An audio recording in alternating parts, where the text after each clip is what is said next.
Welcome to Chemistry Online classes. In today's class, we will discuss about Hoffman elimination reaction. In the previous class, we have discussed about Kirchhoff rule by applying dehydrohalogenation case and dehydration case.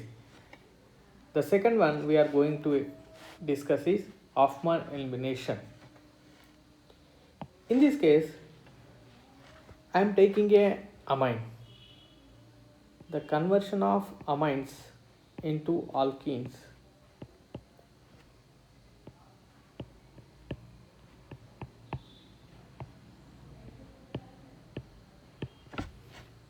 I am taking 2-butanamine.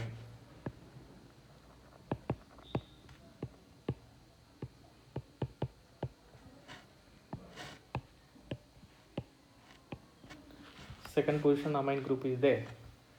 So if I want to convert this molecule into alkene, the problem with this amine is the whatever the NH group is there, this is a very poor leaving group.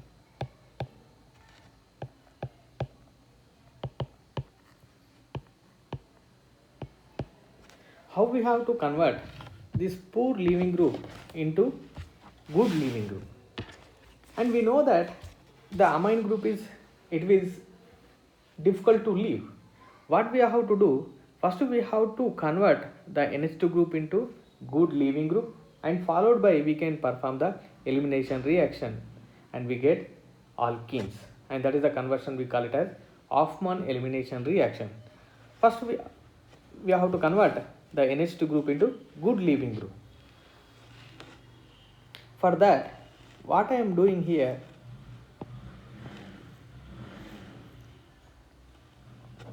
I am taking a methyl iodide. I am taking excess of methyl iodide. I am taking excess.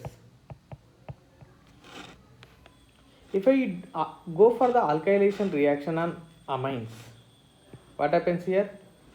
This is a primary amine. It will involve in the alkylation reaction. We get a substituted amine. If I use a excess of methyl iodide, I get quaternary ammonium salts, nitrogen, one methyl group attached, second and third. There is a positive charge on the nitrogen, and the compensated charge, whatever the iodine is there, I minus, and this we call it as, it is a nitrogen. You can look at the 4 alkyl groups are attached. It is called as 4-degree nitrogen. How we are looking at the primary, secondary, tertiary, quaternary, it is a 4-degree ammonium salts, and this commonly called as quaternary ammonium salt, and here salt in the form of iodide, we can write ammonium iodide. And once we convert this amine group into good leaving group, and here whatever the amine which is there in the quaternary form, this will act as a good leaving group. If you perform the elimination reaction on this, we will get alkenes. Now what I am doing, I am taking a quaternary ammonium iodide here.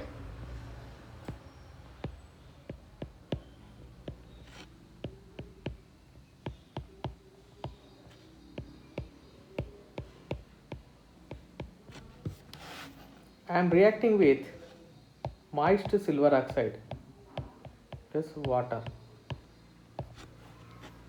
and there is a counter ion I minus. What happened here, the quaternary ammonium salts, when you are taking into the moist silver oxide, the silver oxide is converted into silver hydroxide, which will be dissociated as Ag plus and OH minus. The Ag plus will take care of the counter ion I minus, which will form silver iodide as a precipitate, AgI, and which is left, OH minus will come and sit at the quaternary ammonium salts. Then it is converted into quaternary ammonium hydroxide. CH3, CH2, CH, CH3 and nitrogen positive, and iodide is replaced by hydroxide, and this is quaternary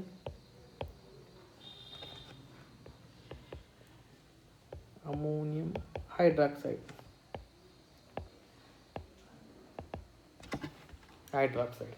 Okay.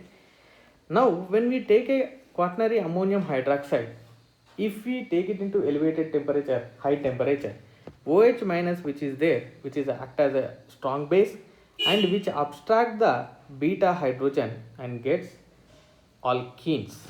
Now I am writing the further reaction here.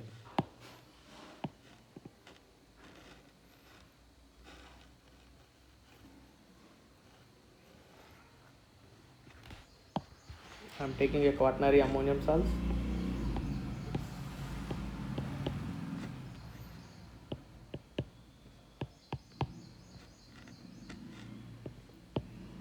Nitrogen, and we have strong base as a triangle. This we take it for 150 degrees at higher temperature. What happens? OH minus will abstract beta hydrogen. So I am writing here one hydrogen, here one hydrogen. Whatever the nitrogen which is attached to carbon, we call it as alpha carbon. This is beta carbon and this is beta carbon, and hydrogen has to leave from beta carbon. Now there is a two possibility, and here the interesting things happen in this case.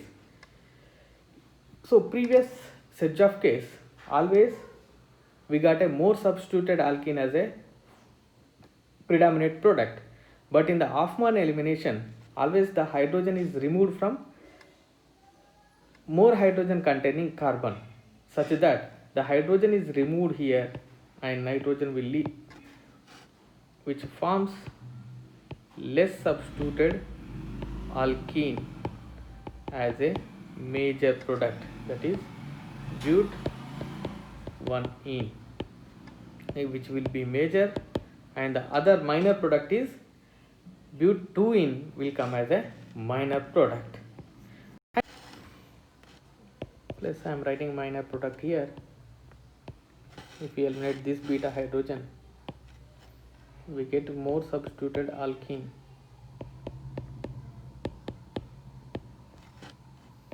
It is but2-ene.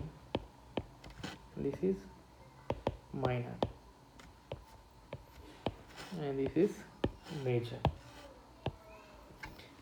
Why here less substituted alkenes, even though it is not stable, but we get as a major product? The reason is two things. One is which is follows a E1CB mechanism.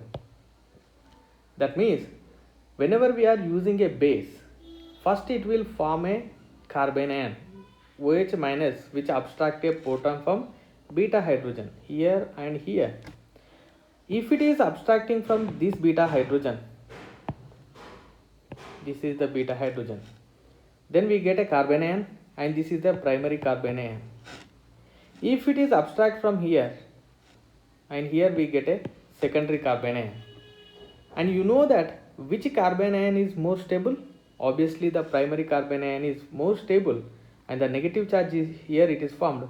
After formation of negative charge, the leaving group will leave.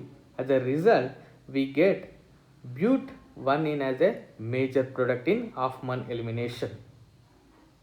Okay, and that is the difference between Sedgwick elimination and Hofmann elimination. And by taking these two concepts, whenever the alkene formation is there by elimination reaction, we use two terminology. If we are getting a more substituted alkene, we call it as Sedgwick product or Jetsev product. If we are getting less substituted alkene as a major product, we say it is a Hofmann elimination product or Hofmann product. That is the terminology commonly we use to get an idea which is Sedgwick product, which is an Hoffmann product. So here major product is 1-butene and I can call it as this is a Hoffmann product.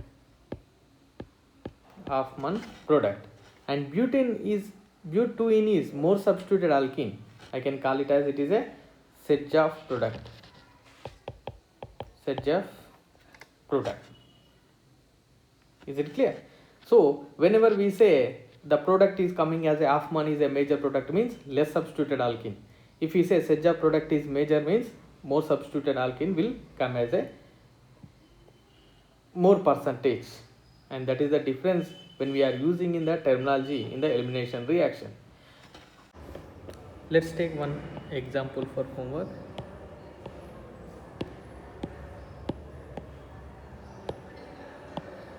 I am giving one amine.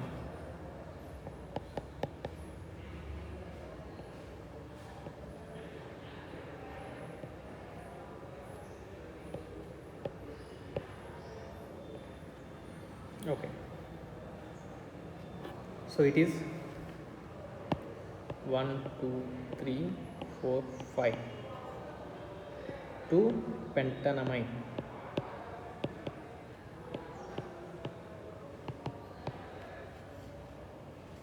If I react 2 pentanamine with first one, I use methyl iodide excess.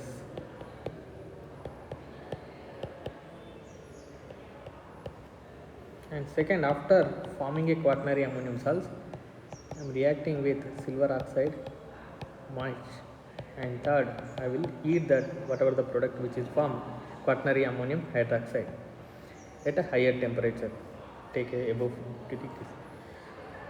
Here my question is, you write each individual step by step.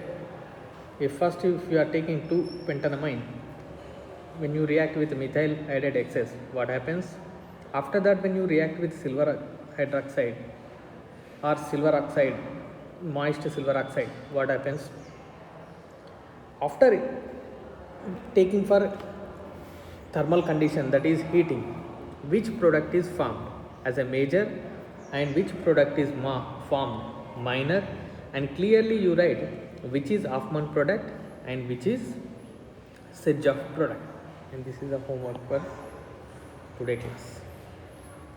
Thank you.